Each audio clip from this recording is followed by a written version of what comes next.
Hello, my name is Avery Beal. This project is examining the personal and abuse characteristics of perpetrators who engage in sexual violence against transgender individuals. This project was completed under the supervision of Dr. Tracy Kerwin, Radius's consulting researcher and associate professor at Nipissing University. I have been part of Dr. Kerwin's Violence and Victimization Research Lab for just over a year, where I have been involved in projects on violence and victimization within child and adolescent populations. My primary research interests include transgender individuals' experiences with sexual violence, and I'm currently working towards a Master of Arts in Sociology at Nipissing University. My thesis will focus on the impact of victimization on identity formation in transgender individuals. Research regarding sexual violence typically focuses on the victim's characteristics rather than the perpetrator's characteristics. Further, researchers generally consider only the binary sex and/or birth gender when discussing or investigating victims and perpetrators. Transgender individuals, people who do not identify with the sex they were assigned at birth, are commonly included in research that specifically focuses on sexual violence in relation to HIV/AIDS, but without discussing any personal sexual violence experiences of both victims and perpetrators. As such, it is unknown how many perpetrators abuse transgender children, adolescents, or adults, or the characteristics of those who do. There is no doubt that sexual abuse of transgender individuals is a major issue. According to research, over 50% of transgender individuals report experiencing sexual violence. Multiple research teams describe first sexual assaults occurring during teen years, with a median age of 14 years for transgender boys and 15 years for transgender girls. Additionally, in a sample of more than 27,000 transgender adults over 18, 47% reported a history of sexual assault. Of those who believed that others knew that they were transgender, 13% reported at least one perpetrator sexually assaulted them due to their gender identity. To our knowledge, there is no research focused on understanding perpetrators who select transgender victims. Importantly, research on transgender sexual assault victims focuses on the victims' impacts and experiences. Therefore, few studies include descriptions of their sexual abuse perpetrators. As such, the goal of our project was to describe personal and abuse characteristics of those who sexually assault transgender individuals. The transgender population is understudied. By increasing knowledge about perpetrators who sexually abuse transgender individuals, researchers may find relevant information that may benefit clinical treatment for perpetrators and transgender victims. Further knowledge of perpetrators who target transgender victims may help to reduce incidences of sexual violence and reduce recidivism rates. By reducing recidivism rates, the overwhelming number of transgender individuals acknowledging a sexual abuse history may decrease over time. Our research questions asked, who sexually abuses transgender individuals, and what sexually abusive acts do they engage in? For the purpose of this project, transgender individuals are described as anyone who does not live as the gender that they were assigned at birth. Throughout the presentation, I will be referring to victims by their lived gender. This includes both binary and non-binary transgender individuals. The data reported in this presentation is based on a combination of samples from empirical studies. These empirical studies were selected for review after searching several databases for published and unpublished documents.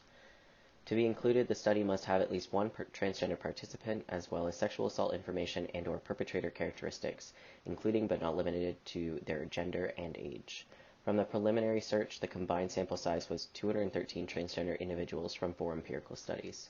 The included studies reported that the participants were abused before the age of 6 up to the age of 64.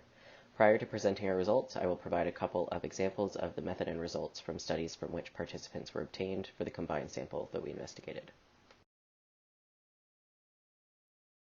Fernandez, Rucco, and colleagues retrospectively explored the sexual violence experiences before and after age 14 in a sample of 33 adult transgender individuals. The study was conducted through face-to-face semi-structured interviews.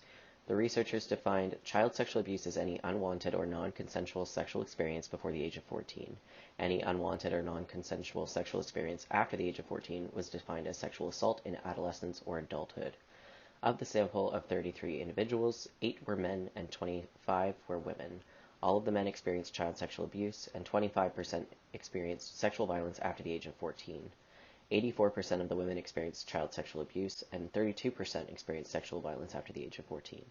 55% of the participants reported multiple experiences of sexual violence, and 87.5% did not report the sexual violence.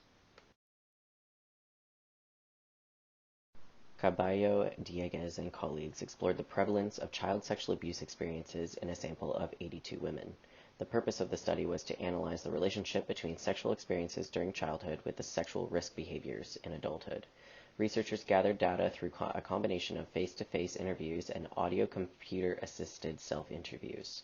Of the 82 women, 55% had sex before the age of 13 with a partner 4+ years older.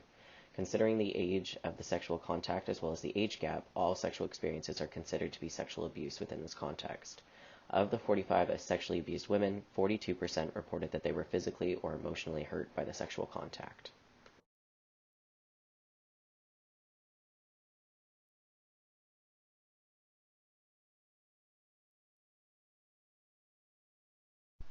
The following slides present the results of the combined sample of 213 individuals. I will discuss the results related to descriptive statistics, perpetrator relationships, and gender differences in abuse characteristics. The graphs on this slide present the descriptive statistics of the combined sample collected from the empirical studies. Of the total sample of transgender individuals included, 96% are women and 4% are men. 78% experienced some form of sexual assault. The following slides present the perpetrator characteristics and the sexual abuse behaviors that they engaged in, as reported by the victims. This graph, as well as the graph on the following slide, present the average percentages in the combined sample. On this slide, each bar in the graph represents the percentage of individuals who experienced sexual violence by an intrafamilial or extrafamilial perpetrator during their childhood or at any point during their lifetime. Extrafamilial perpetrators reported in the studies included acquaintances, strangers, intimate partners or dates, neighbors, community members, classmates, or professionals such as healthcare workers or police officers. Intrafamilial perpetrators reported in the studies included brothers, stepfathers, cousins, and grandparents. The graph, perpetrator relationship by age, shows the percentage of participants whose abuser was within or outside the family based on the age group in which they were abused. As can be seen, most perpetrators were reported to be extrafamilial among both age categories. Perpetrators were reported as an intrafamilial perpetrator in 43% of the sexual assault experiences in the under age 14 category and in 35% of the sexual assault experiences at any age. Perpetrators are reported as extrafamilial in 57% of childhood sexual assault experiences, while 65% of perpetrators are reported as extrafamilial at any age. These relationships suggest that perpetrators who assault transgender individuals may be more likely to engage in sexual violence with someone who is known to them but not related to them.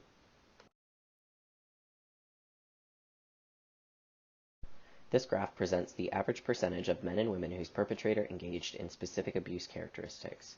Between the two gender categories, the abuse experiences differ. If sexual behaviors were included in only one study, these behaviors were not reported in the percentages. Some of these excluded characteristics include victim performing oral sex, insertive anal penetration by the victim, rimming by the perpetrator, and victim rimming the perpetrator. Among the commonly reported sexual behaviors the perpetrators engaged in, voyeurism was experienced only by men, and oral sex was experienced only by women. Perpetrators against women were more likely to have engaged in both genital fondling and intercourse compared to those who abused men. These results suggest that perpetrators may engage in different sexually abusive behaviors depending on their victim's lived gender. The studies do not state at what stage of gender transition the victim was in during the time of assault. As such, we don't know whether perpetrators targeted the victim because they were transgender or whether the victims were living as their birth gender at the time of their sexual assault.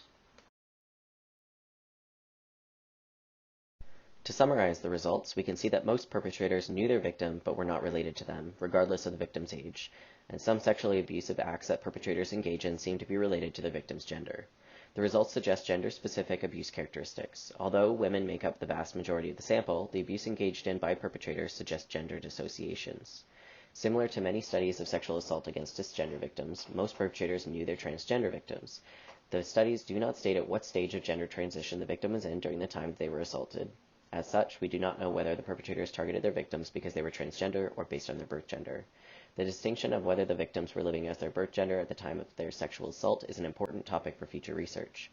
Other future topics include sampling more transgender men, sampling perpetrators who may have access to their transgender victims, and asking transgender individuals about their transition timeline in relation to their sexual violence experiences to better understand whether perpetrators may be targeting them based on their gender identity. There may also be differences between perpetrators who sexually abuse binary and non-binary transgender individuals. Future research should explore these relationships further to better understand perpetrators who engage in sexual violence against transgender individuals, and future research should also explore the relationships discussed throughout this presentation to better understand perpetrators who engage in sexual violence against transgender individuals. The clinical implications of this research that I would like to highlight are focused on the treatment needs for perpetrators. As this research suggests, Targeting extrafamilial victims may be more prevalent for perpetrators of sexual violence against transgender individuals, and gendered sexually abusive acts are evident. These abuse and relationship characteristics may influence the treatment needs of perpetrators who abuse transgender individuals. It is unknown whether perpetrators who sexually assault transgender individuals differ from perpetrators who sexually assault cisgender individuals, and therefore whether treatment needs for perpetrators who target trans versus cis victims differ. As well, clinicians may want to consider the impact of sexual abuse on gender identity at a time when puberty may be already difficult for transgender youth.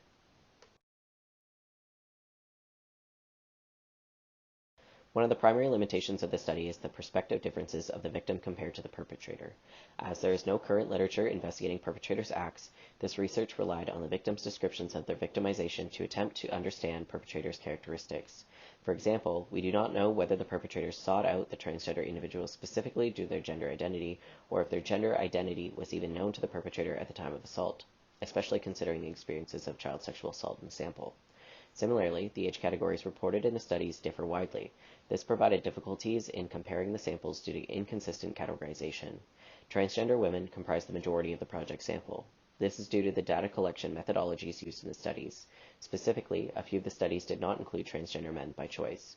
Considering this issue of oversampling women compared to men, the results may not reflect the abuse characteristics or perpetrator relationships for the population. Finally, transgender individuals comprise a vulnerable population. As sexual violence experiences are a sensitive topic, there may also be a lack of willingness to provide information about their perpetrators and their experiences, which will further impact our knowledge about perpetrators who engage in sexual violence on the transgender population. Thank you for taking the time to view this presentation. We will be continuing this project and we look forward to sharing further results at the next Continuum conference. On behalf of the research team, we would also like to thank Melissa Moulter and the Continuum committee members for allowing me the opportunity to present this research. If there are any questions regarding the presentation, please feel free to contact me at the email included on this slide. Thank you again.